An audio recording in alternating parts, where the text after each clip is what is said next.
Abantu benshi baba bashaka gukora umurimo ujyanye n'ibintu bakunda ariko ababigeraho ni bake. Abenshi usanga bakora akazi badakunda bikanabaviramo kudatanga umusaruro ushimishije. Inkuru nziza nakubwira ni uko hakiriho ibyiringiro ko wakora akazi ukunda uhereye ku mpano wifitemo, impano Imana yagushyize mu kiremwa. Impano ukaba wanayikoresha mu kwikorera ukinjiza amafaranga ukoresheje impano yawe wikora ku giti cyawe. Izi mpano zikaba zigaragarira mu mirimo ukora, mu myitwarire yawe, mu mikino n'ahandi henshi. Impano rero zikaba zitandukanye kandi hakaba baba bazi yuko bazifite n'abandi batabizi. Kugira impano rero ni byiza ariko kugira ngo ikugirire akamaro urabanza ukamenya ko ugifite. Muri iyi nkuru nkaba ngiye kukugaragariza uburyo watahura cyangwa wamenya impano Imana yagushyizemo mu rwego rwo kuyikoresha witeza imbere ufite ishobora kugira umukire. Nongeye ko ikaze mwese bahisemo gukurikira Kiberinka TV, muhawe ikaze bamikazi. Nitwa Diane, nashinze Kiberinka TV kugira ngo umunyarwandakazi aho ariho hose agire amakuru ahagije ku bijyanye n'imibanire, ubukungu ndetse no kwitaho. Niba utarakanda kuri subscribe, mushishikarize kubikora aka kanya kugira ngo utacikwa na kimwe mu byiza duhora tubashyikiriza. Munyemerere nyuma y'akananga gatoya tugaruke twinjira mu nkuru yacu mu buryo bwimbitse. Nimucikwe.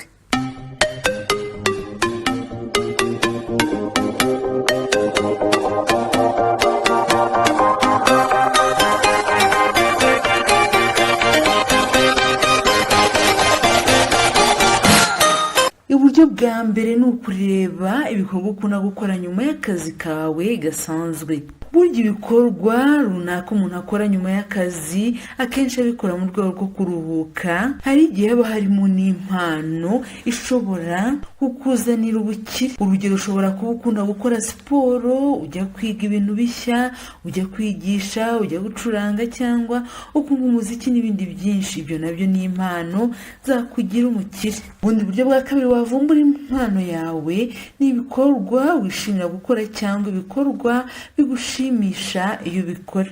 Nk'uko tubikesha urubuga indeed.com, ibindi bintu bigaragaza impano ufite nibyo bikorwa ukora ukumva urishimye, ukumva nibyo bintu waha umwanya munini mu buzima bwawe kandi akenshi ukabitangira nta n'inyungu witeze y'ako kanya ubona. Urugero, hari nk'abantu usanga bakunda gushushanya, agahora yicaye ashushanya utuntu runaka dutandukanye.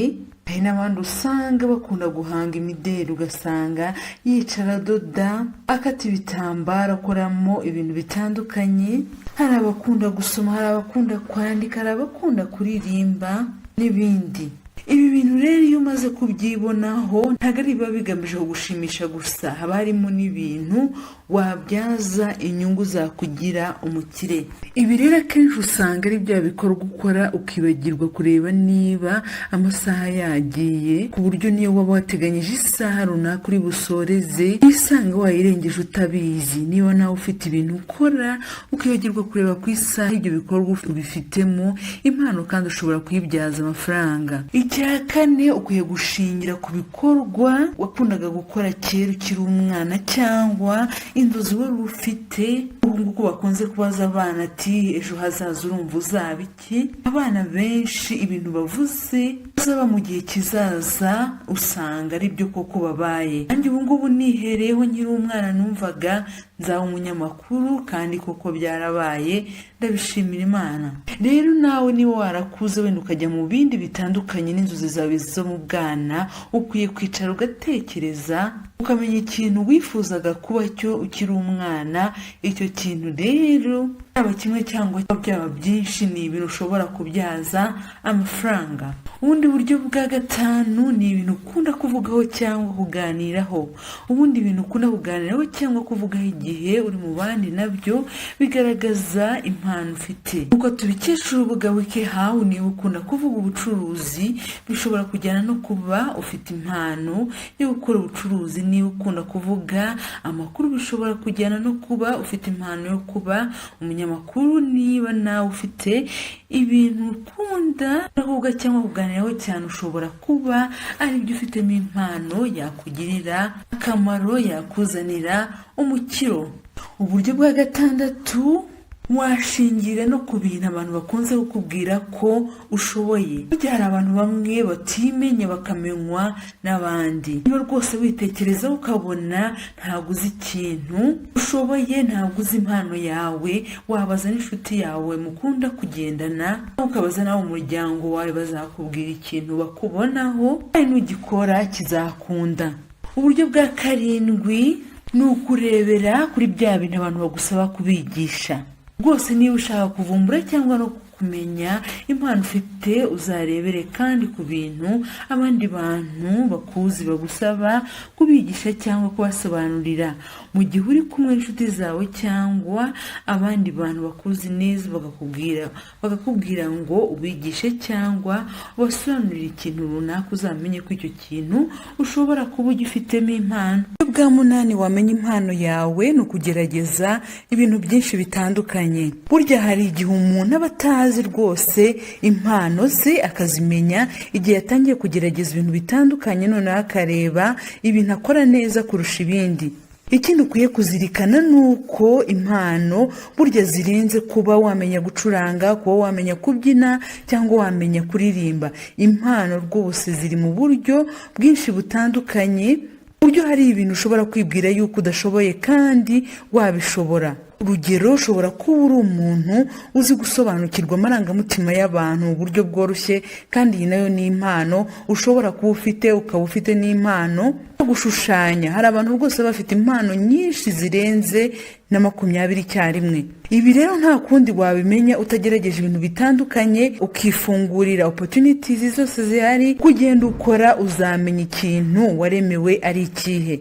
Ikizabikubwira rero, uzasanga hari ibintu ukora nta mbaraga nyinshi ukizemo, ibintu bitagusaba umwanya munini wo gutekereza cyangwa gutangire kwiga bikugore.